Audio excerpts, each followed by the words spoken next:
Next up, we have Neon Thrills by LukHash, featured in Geometry Dash, is my understanding. Once again, everybody, this is a Basterd's LFA, a layman-friendly analysis. I'm a professionally trained musician and composer, and my objective here is to explain things in a way so that you don't have to be one to understand what is happening here, musically.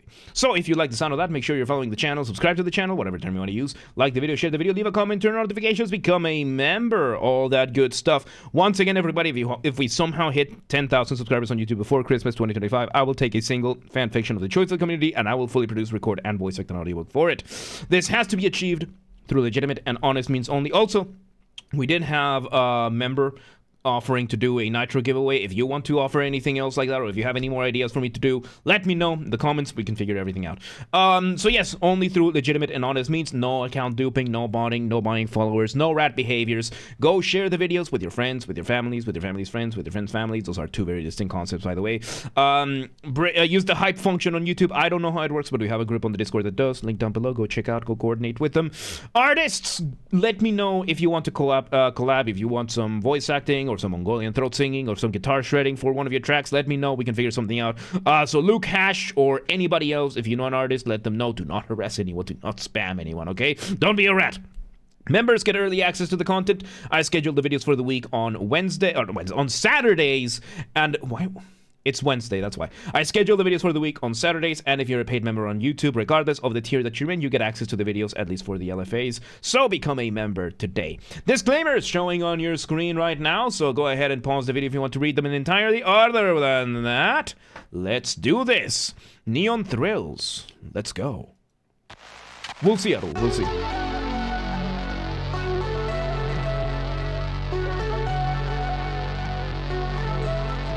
Okay, so we start with two main components. One of them, we have a bass holding down what is called a pedal note or a pedal tone, which it still gets to me that note and tone is the same word with the two letters swapped, with two consonants are swapped, and they give you so much shit in the academia if you mix them up. But anyway, pedal note, pedal tone, potato, tomato. We're having that, and then we are having the other synth giving us our initial motif. Motif being the smallest version of your musical idea, the seed, the essence from which everything else comes from. And let's see where it goes. Do you have the beef heart? I don't think I have no.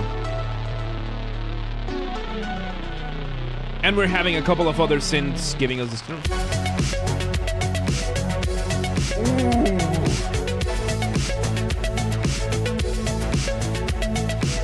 Okay, so now we are bringing in the drums. We do a reduction, what is called a reduction. We speed up the motif. So now the motif is playing a lot faster in a little bit of a higher instrument. We're changing it around, but the idea itself is still going. We're still on about academia. I will never stop rambling about academia. So, let's see where this goes. We had said work for an audiobook. It would have to be, I'll probably have to be during the full-time experiment, because the problem is right now I have a full-time job. So, yeah. Anyway, let's continue.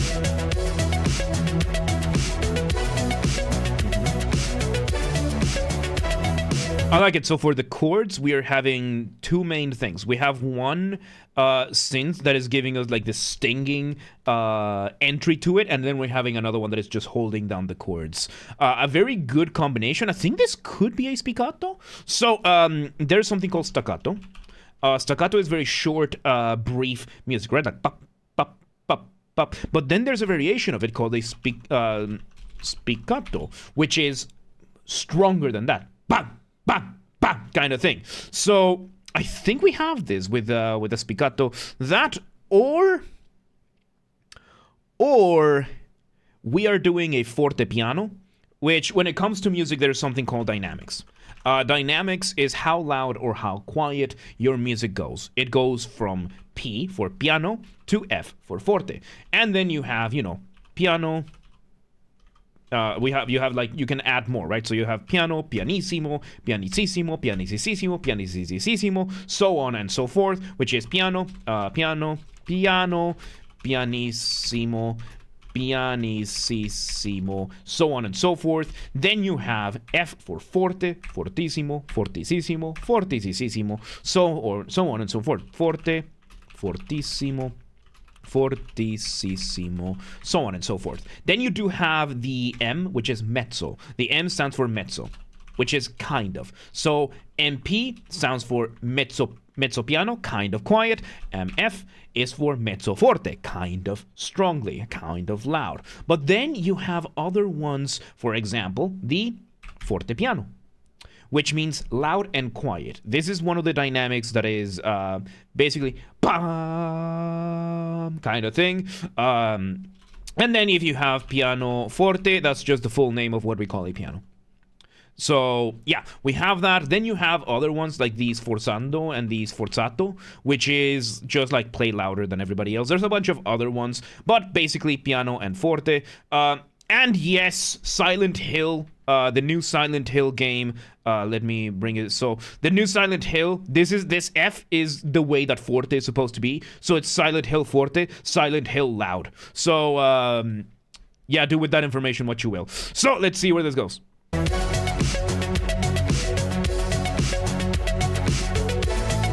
So you have that sting from the synths holding the chords. Oh, really cool. And we bring in a variation of the motif, where we're basically just changing the orders of some of the notes, and we're adding repeated notes, right? And the overall shape has still remained the same, and we have a new synth on this. Very cool way of developing the material. Let's see where it goes.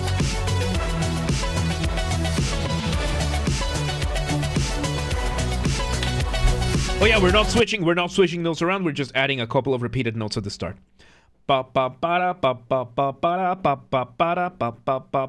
basically when at the start was just basically. So developing the material by just added a couple of repeated notes. So instead of the melody being just an upward going, now we're adding some extra fluff to it, which calling it fluff is unfair because it really changes the motif while keeping it the same overall musical idea. Let's see where it goes.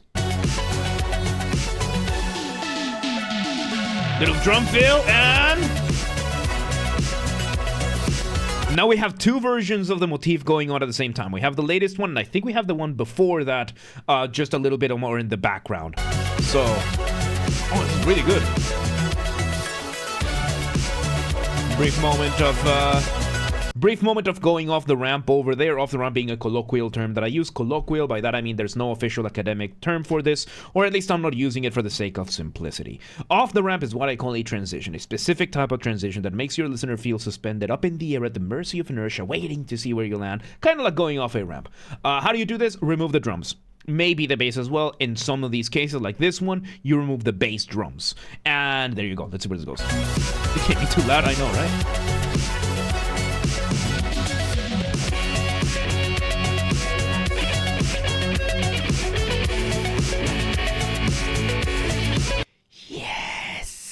We bring in a guitar solo. So when it comes to music, you want to keep a very careful balance between what is familiar and what is new. Too much familiarity, too much of the same thing, too much repetition, you risk boring your listener, they tune out. Too much new material too quickly, you risk overwhelming the listener, they tune out. There is one universal exception to this, which is solos. In this case, we bring in a guitar solo, and as long as it's cool, you can get away with it. We are still using some of the same accompaniment that we were using before. However, this time we are just using a guitar solo, and that's it. Let's see where it goes. Oh, hell yeah. I love guitar solos, dude. Hell yeah. And in the background, we're still using the motif. We're still using the motif. We're still using the second version of the motif, I think, the third version of the motif. The one with the repeated notes. Let's see where it goes.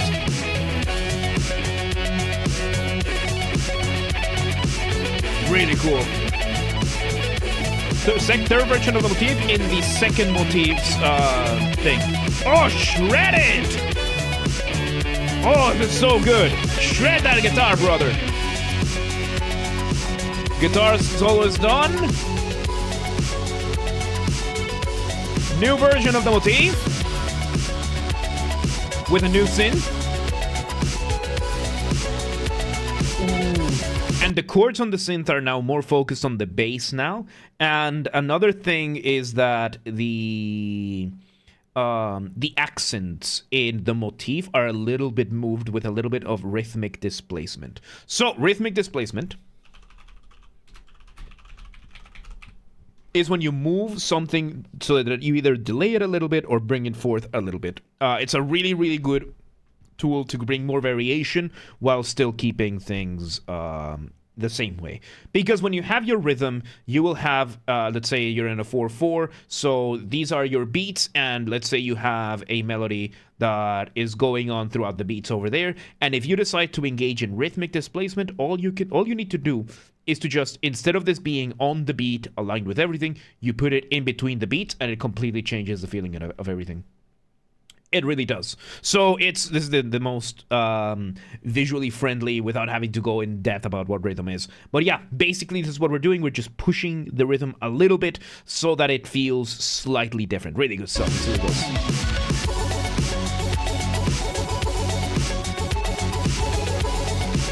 goes. We bring another synth.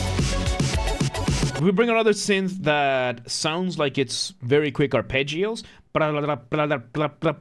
It's doing accents for the rhythm. So accents in music, accents are not for telling whether or not somebody is from England or from Canada or something. It's for accentuation. Accentuation being you're highlighting specific points in the rhythm, usually outside of the established beat. And right now, what are we doing? We are highlighting the motif, adding more texture to it. So let's see where this goes.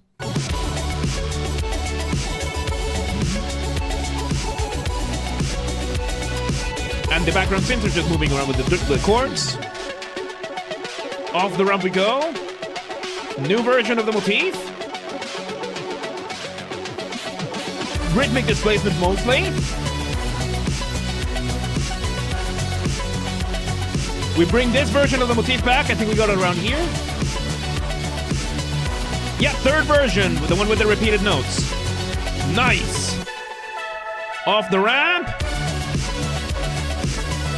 I think we used an inversion there. We used a partial inversion over there of the motif. So inversion is, in melody, it's when you take any sort of melody, you grab that and you flip it upside down. And I think that's what we did just now. We did a version, an elongated, inverted version of the motif, slower and upside down. Really cool. Let's see where it goes. Yeah, it's been a while, yeah. Let's see. Correct, Nightingale, correct. Oh. Very nice. We bring the guitar back. Hell yeah.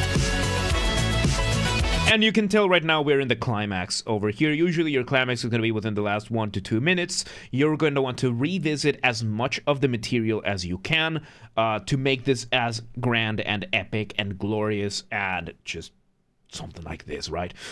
We are just adding a bunch of layers. We are reusing, we're bringing back versions of the motif, layering them on top of each other. We're bringing back the guitar. We're allowing everybody to shine for this, just establishing an incredible vibe. Let's see where it goes.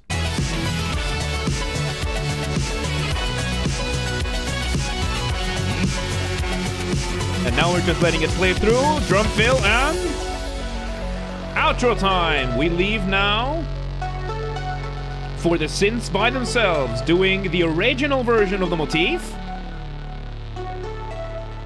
And I just realized the motif has delay. So, when it comes to digital music, you can't really have natural echo the same way you would for many other instruments, right? Because the digital synths, by themselves, they don't produce any echo. So the way that echo is then done is via emulation. We have two main categories, two main techniques for this. One of them is reverb, one of them is delay.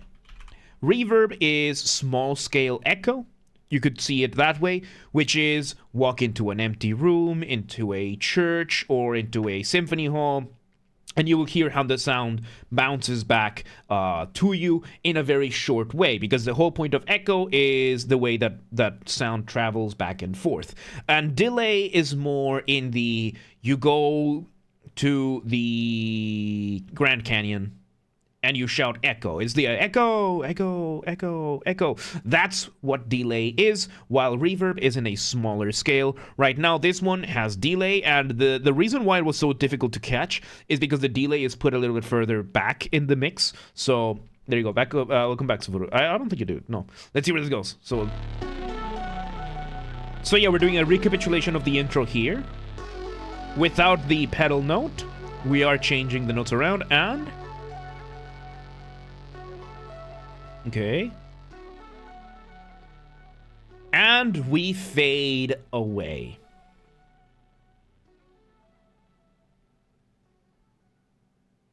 And we fade away. Okay, so this is just one step above a fade out. Basically, the whole track was already done. The whole piece was already done, so... yeah. This kind of thing, I would have still just let it, just one last note, let that echo out and you got it. This is not what LukHash chose. I look down upon fadeaways, not as much as fade outs, but it worked. The song was already over, everything was already over, so whatever. So yeah, there you go. That was Neon Thrills by LukHash, featured in Geometry Dash, is my understanding. Once again, everybody, this has been a Basterd's LFA, a layman-friendly analysis. I'm a professionally trained musician and composer, and my objective here has been to explain things in a way so that you don't have to be one to understand what's happened here, musically. So if you're watching this on the YouTube video archive thing, thank you for watching. Make sure you're following the channel, subscribe to the channel, whatever term you want to use. Like the video, share the video, leave a comment, turn on notifications, become a member. Once again, if we somehow hit 10,000 subscribers on YouTube before Christmas of 2025, I will take a single fan fiction of the choice of the community, and I will fully produce, record, and voice act an audiobook for it. This has to be done via legitimate and honest means only. So yeah, go share the videos with your friends, with your families, with your family's friends, families. No account duping, no botting, no buying followers, nothing like that. Don't be a rat. Use the hype function on YouTube. I don't know how it works, but we have people on the Discord that does. So go ahead and do that. And artists, if you're an artist on YouTube and you would like me to do voice acting or Mongolian throat singing or guitar shredding for one of your projects, let me know. I'm more than happy to do this. So LukHash, if you want, talk to me and we'll make it work. We'll make it happen. And any other artists, and if you know an artist that could use it, just let them know. Do not harass anyone. Do not spam anyone. Don't be a rat. Members get early access to the content. I schedule the videos for the week on Saturdays, and if you're a paid member on YouTube, regardless of your tier, you get access to the videos when I schedule them on Saturdays, at least for the LFA. So become a member today. If you want to listen to this without me interrupting every 3.5 seconds, I will be linking it in the description of this video. If you want to request a song and you're not on the live stream, check out the pinned comment on this video, and if you are on the live stream, you can go ahead and start requesting, because you can, yeah, the pinned message. So yeah, you can start requesting if you're on the live stream, and if you're not, check the pinned comment. It has the instructions on what to do. And if you want to catch the streams when they happen live, we aim for Monday through Friday, 6 p.m. Central European Time. If you're not in Europe, do not worry. We have the full up-to-date streaming schedule showing in your local time zone in both Discord and Twitch, linked down below. And follow, so yes, if you live in Bald Head Island, North Carolina, and you're like, but what time is 6 p.m. in Hungary? I don't live there. Don't worry. Just go to the Discord or the Twitch, link down below, and just go, shows the stream in your local time zone. And follow, which guitar do you play? I play the 6-string electric guitar and 7-string electric guitar. I have in, Dean MAB4 and a RG series 7-string from Ibanez. So those are my two main guitars. And if you follow the gaming channel, we have a gaming channel, because of course I have a gaming channel on YouTube. What else could I possibly have? Games are Bastard. That's where I put the recordings of the video game after shows when they happen. Those are recorded live on stream on the main channel, and then the recordings go on the gaming channel, link down below, or search on YouTube. Same username as James R. Basterd, just swap the J for a G, and you got it. And yeah, there you go. Neon Thrills, really good stuff, man. Really good stuff. Good stuff, GD. Good stuff. But, yeah, let's move on.